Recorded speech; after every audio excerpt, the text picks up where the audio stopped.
le froid et le gris de l'hiver pèsent sur ton moral, sais-tu que ton assiette peut être ta meilleure alliée ?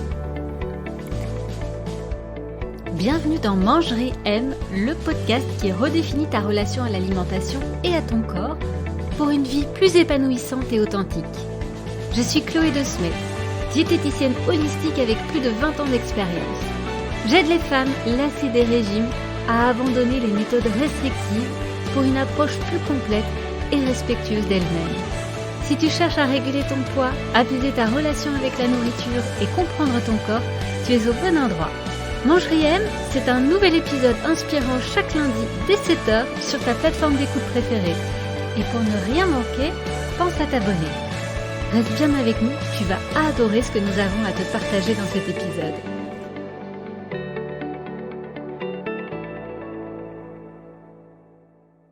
Aujourd'hui, nous allons plonger dans un sujet qui touche chacune d'entre nous, surtout en ces mois d'hiver. L'influence de notre alimentation sur notre humeur et notre bien-être mental. Sais-tu que les aliments que tu choisis peuvent affecter non seulement ton corps, mais aussi ton esprit ? Dans cet épisode, je vais te montrer que l'alimentation joue un rôle crucial, non seulement par les nutriments qu'elle apporte, mais aussi par le réconfort qu'elle procure. Dans ces moments où la luminosité nous manque et que le moral peut flancher, comprendre comment nourrir notre corps peut aussi être la clé pour nourrir notre âme. Et oui, il est tout à fait possible de concilier alimentation réconfortante avec le maintien d'une bonne santé et d'un poids équilibré. Nous allons déconstruire quelques mythes, découvrir des aliments qui boostent notre humeur et apprendre comment trouver un équilibre entre le réconfort et la nutrition. Alors, que tu sois en train de te préparer un chocolat chaud ou que tu sois blotti sous un plaid, comme moi, rejoins-moi dans cette exploration culinaire et psychologique pour rendre ton hiver un peu plus chaleureux et joyeux. Alors, pour commencer, abordons un défi auquel beaucoup d'entre nous sont confrontés pendant les mois d'hiver, le blues hivernal. Et c'est quelque chose de tout à fait réel. Le manque de soleil, les journées plus courtes et le froid peuvent peser sur le moral, c'est biologique, biochimique. Et il n'est pas rare de se tourner vers la nourriture pour un peu de réconfort. Mais savais-tu que ce réflexe peut être transformé en une stratégie positive pour gérer ton humeur ? Alors c'est vrai que le froid et le gris de l'hiver peuvent parfois te faire te sentir un petit peu déprimé et ces jours-là, il est naturel de chercher du réconfort et souvent on va le trouver dans la nourriture. Mais au lieu de culpabiliser pour ces envies, que dirais-tu de les utiliser à ton avantage ? Alors aujourd'hui, je vais te partager des conseils pratiques pour faire de la nutrition ton allié contre le blues hivernal. Et tu vas découvrir comment certains aliments peuvent non seulement te réchauffer le cœur, mais aussi booster ta santé mentale sans te faire te sentir coupable. Le froid et le gris de l'hiver peuvent parfois te faire sentir un peu déprimé. Ces jours-là, il est naturel de chercher du réconfort et souvent, on va aller le chercher dans la nourriture. Mais au lieu de culpabiliser pour ces envies, que dirais-tu de les utiliser à ton avantage ? Ici, je vais partager avec toi des conseils pratiques pour faire de la nutrition ton allié contre le blues hivernal.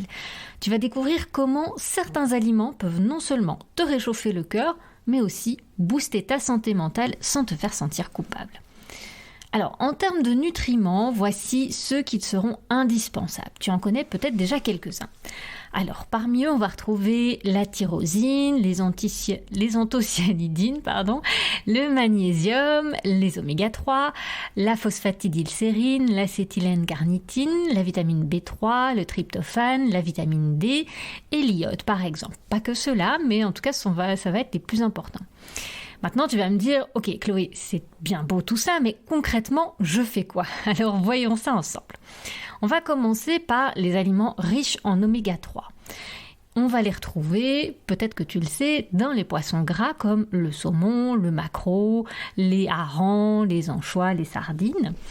Et on les retrouve aussi dans les noix, donc les noix de Grenoble, et certaines graines comme les graines de chanvre ou les graines de lin moulues. Et on va retrouver aussi ces oméga 3 dans les huiles qui sont extraites des noix et de ces graines. Les oméga 3 sont connus pour leur rôle bénéfique sur la santé mentale et les inclure dans ton alimentation, ça peut aider à améliorer ton bien-être émotionnel en hiver. Ça peut t'aider vraiment à réguler aussi ton humeur.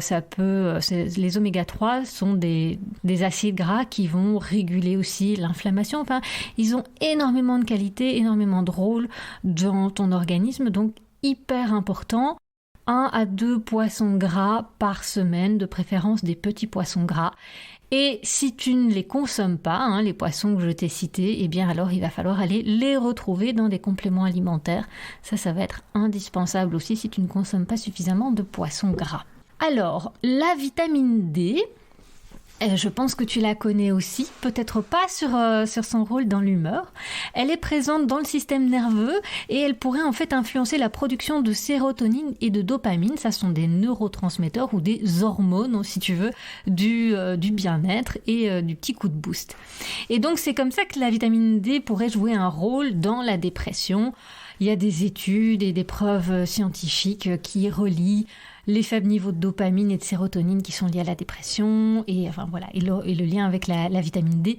On va pas rentrer dans les détails de tout ça, ça va faire un peu long. On va reparler du magnésium. Alors, à ton avis, quelles sont les bonnes sources de magnésium? Je crois que tu en connais une, on va en parler après. Le magnésium, c'est essentiel au bon fonctionnement du système nerveux. Généralement, ton médecin va te les conseiller, les compléments de magnésium, par exemple, quand tu as une grosse période de stress ou quand tu es trop fatigué.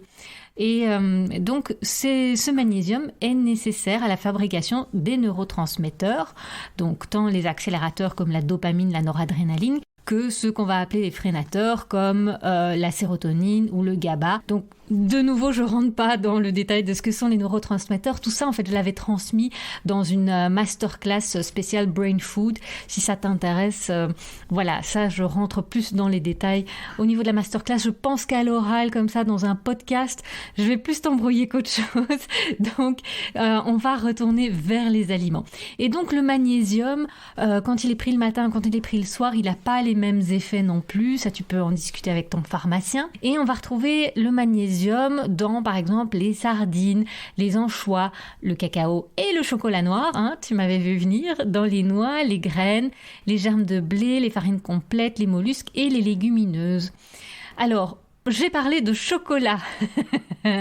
Tu me vois venir. Ok, le chocolat, il contient du magnésium, mais là aussi, je l'ai dit, je l'ai déjà répété dans plusieurs masterclass.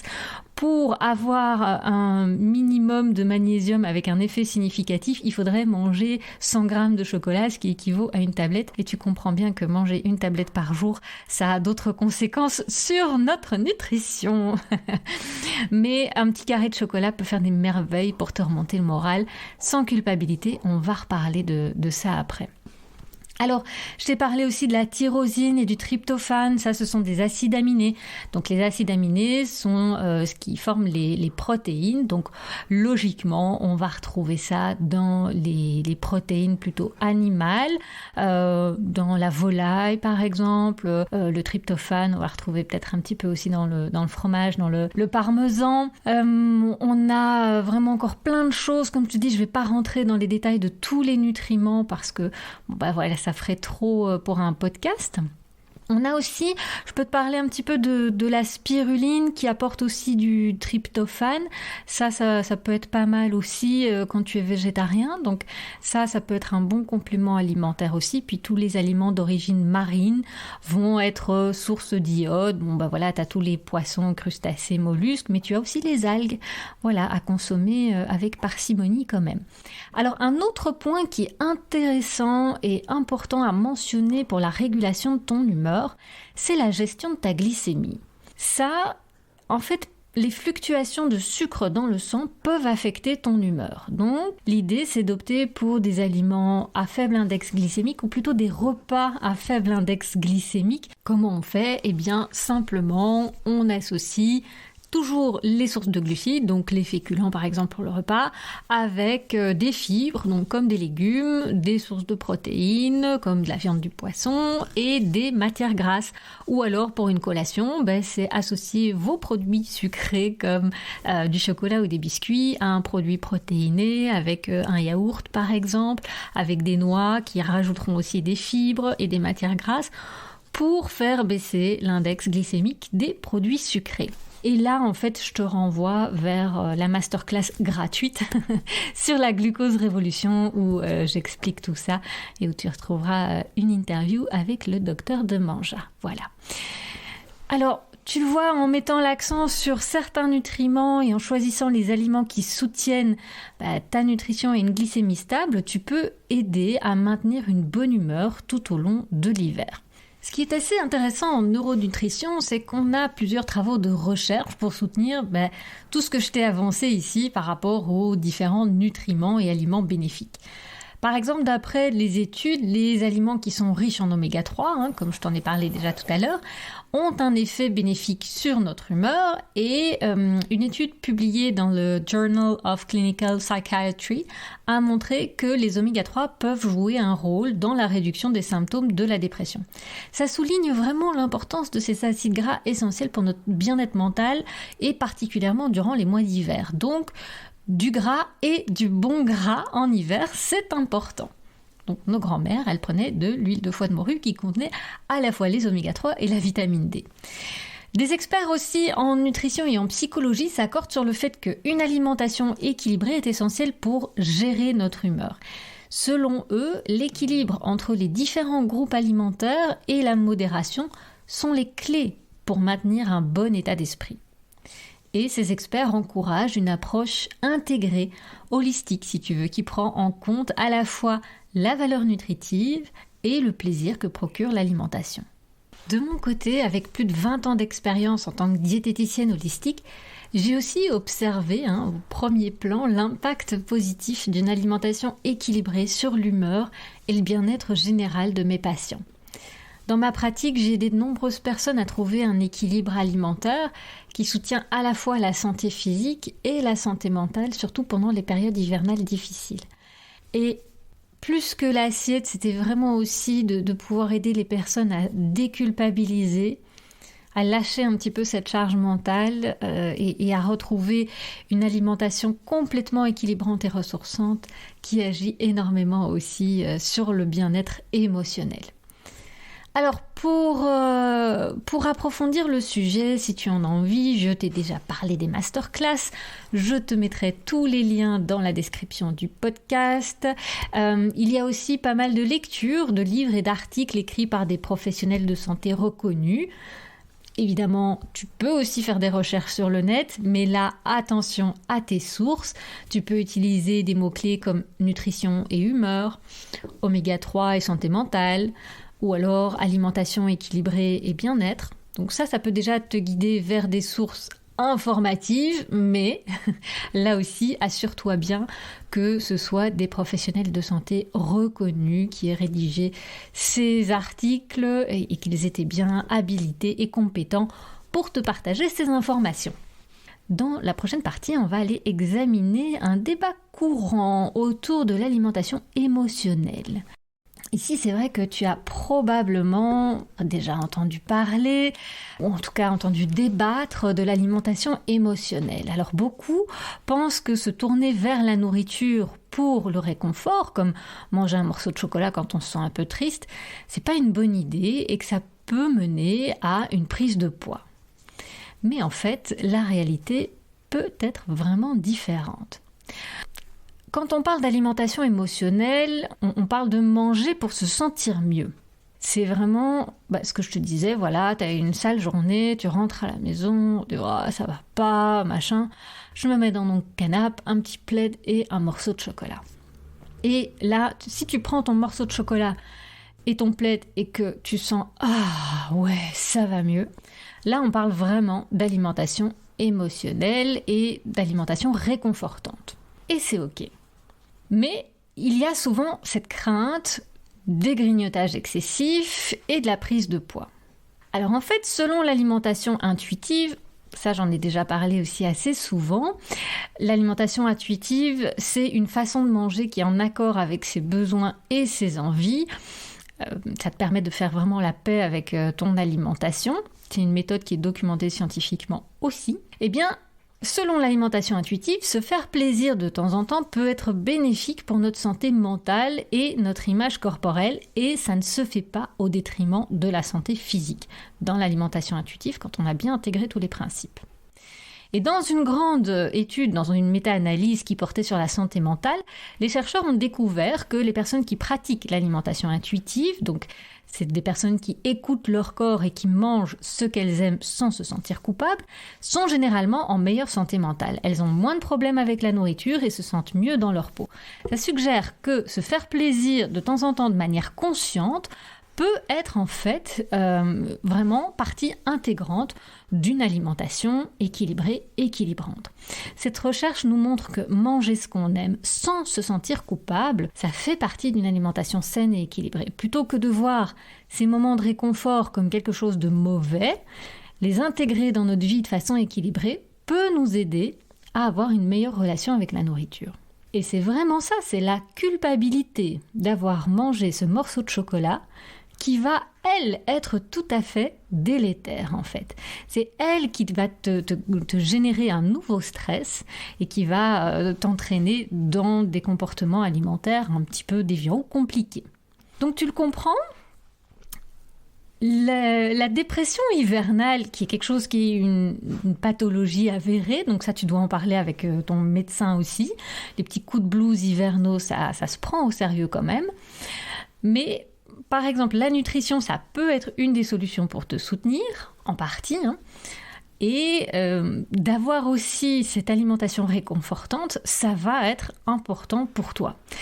Ce qui est important à dire dans cette alimentation réconfortante, l'alimentation émotionnelle, elle ne pose pas de problème tant qu'elle n'est pas la seule solution pour accueillir tes émotions. Quand on a des émotions qui sont difficiles ou douloureuses et que on trouve comme solution en fait l'alimentation pour les apaiser, ok, c'est une solution. Si tu choisis toujours cette solution-là, que tu n'as que cette solution-là, c'est à ce moment-là que ça va poser problème.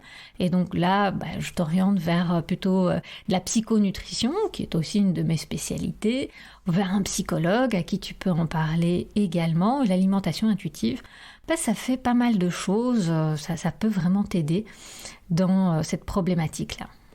Et donc moi, avec plus de 20 ans d'expérience en tant que diététicienne holistique, j'ai observé de première main l'impact positif qu'une alimentation équilibrée a sur l'humeur et le bien-être général. Dans ma pratique, j'ai aidé de nombreuses personnes à trouver un équilibre alimentaire qui peut à la fois soutenir leur santé physique et mentale, et surtout pendant des périodes hivernales difficiles. C'est là que c'est le plus compliqué quand même de garder, de conserver de bonnes habitudes alimentaires.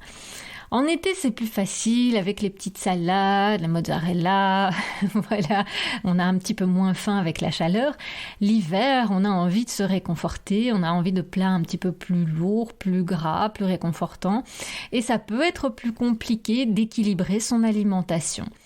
C'est là que un travail sur l'équilibre alimentaire, de pouvoir aussi accueillir ses envies de réconfort et pas que de manière alimentaire, ça a un impact. C'est là aussi que d'apprendre à planifier son alimentation, à équilibrer son alimentation sur la semaine, ça peut beaucoup aider aussi à garder le cap et à garder cet équilibre.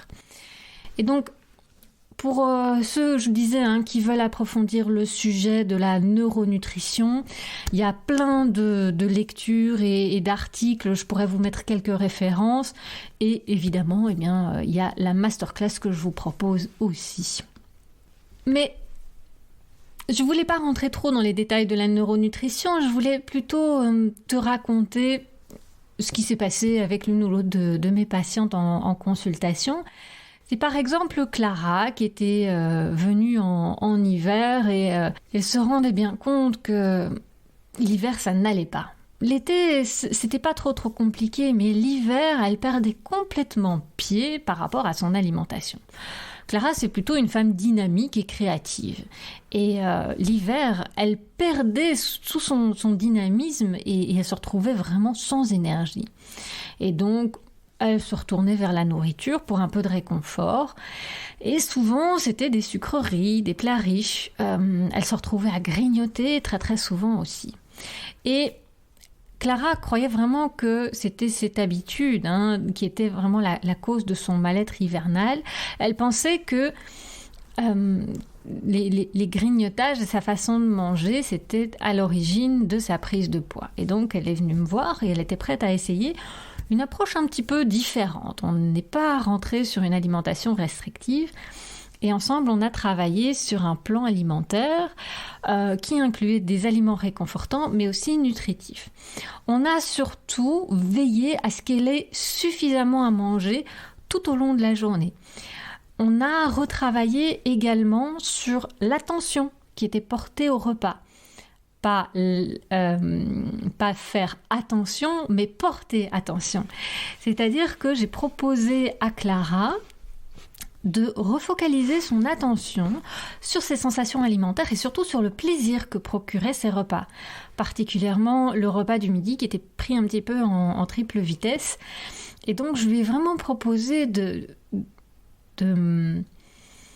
mettre une intention à ce repas, de faire en sorte de préparer des choses qui allaient lui faire plaisir aussi, de toujours emporter avec elle au travail quelque chose de plaisant, le plus souvent possible en tout cas, et d'être présente à ce qu'elle mangeait et au plaisir de ses repas.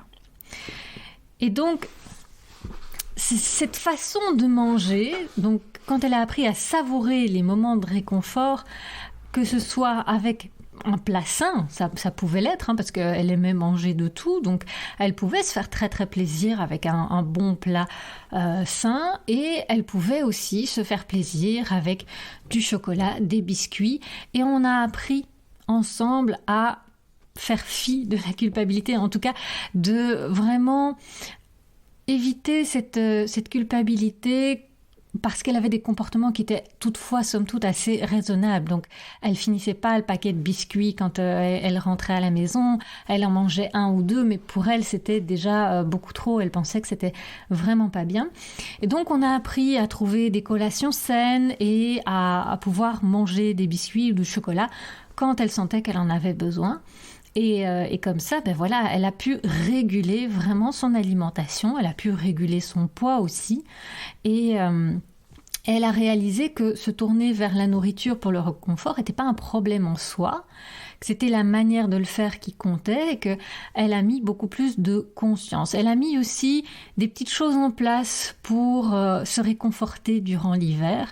Évidemment, on a mis vraiment tout ce qu'il fallait dans son alimentation pour soutenir son organisme, mais elle a aussi mis des petits rituels en place quand elle rentrait à la maison, mis un petit peu plus de petites bougies chez elle, elle s'est racheté un joli plaid, voilà, elle se prenait des petits moments comme ça, cocoon pour elle quand elle rentrait, et ça lui faisait du bien, ça nourrissait son besoin de réconfort autrement que par l'alimentation.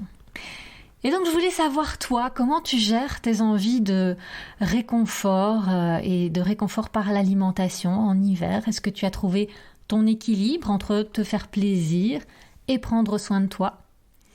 Est-ce que tu penses pouvoir intégrer certains des conseils que je t'ai partagés dans ta routine hivernale? En tout cas, j'espère que je t'ai inspiré et que tu es motivé à prendre soin de toi cet hiver, à la fois par l'alimentation et puis avec plein de petits moments cocoon aussi. Voilà, on va conclure notre voyage d'aujourd'hui à travers la nutrition et son influence sur notre humeur en hiver. J'espère que tu as découvert des idées et des conseils qui vont t'inspirer dans ta quête d'un univers plus chaleureux et joyeux. On a parlé de l'importance d'une bonne nutrition pour booster son humeur et tu peux t'informer davantage sur la neuronutrition. On a déjà mis en lumière des aliments comme les sources d'oméga 3, comme les sources de magnésium. On a aussi parlé de l'importance de bien réguler sa glycémie pour éviter des coups de mou dans son humeur. Et rappelle-toi aussi que l'alimentation, c'est pas seulement une question de santé physique, elle joue un rôle important dans ton bien-être mental aussi. Et donc si ce sujet t'a passionné et que tu souhaites approfondir tes connaissances en neuronutrition, je te propose de découvrir ma masterclass Brain Food. C'est une chouette opportunité d'explorer plus en profondeur comment les aliments que nous choisissons peuvent influencer notre cerveau et notre humeur. Et comme tu fais partie de mes fidèles auditrices, tu bénéficies évidemment d'une réduction spéciale de 10%. Un petit merci de ma part pour ton soutien continu. Tu trouveras le code de réduction dans la description de cet épisode avec tous les liens que je t'ai mentionnés aussi. Donc n'hésite pas à t'inscrire et à rejoindre cette aventure enrichissante. Qui sait, peut-être que ça te donnera un tout nouveau regard sur ta tasse de chocolat chaud cet hiver. Merci d'avoir écouté Mangerie M. Pense à t'abonner pour rester à jour avec nos derniers épisodes. Et puis, prends bien soin de toi et jusqu'à notre prochain moment ensemble, continue de nourrir ton corps et ton esprit de la meilleure façon possible. Prends bien soin de toi, à bientôt. Mangerie M, le podcast qui redéfinit ta relation à l'alimentation et à ton corps pour une vie plus épanouissante et authentique. C'est un nouvel épisode inspirant chaque lundi dès 7h sur ta plateforme d'écoute préférée. Et pour ne rien manquer, pense à t'abonner.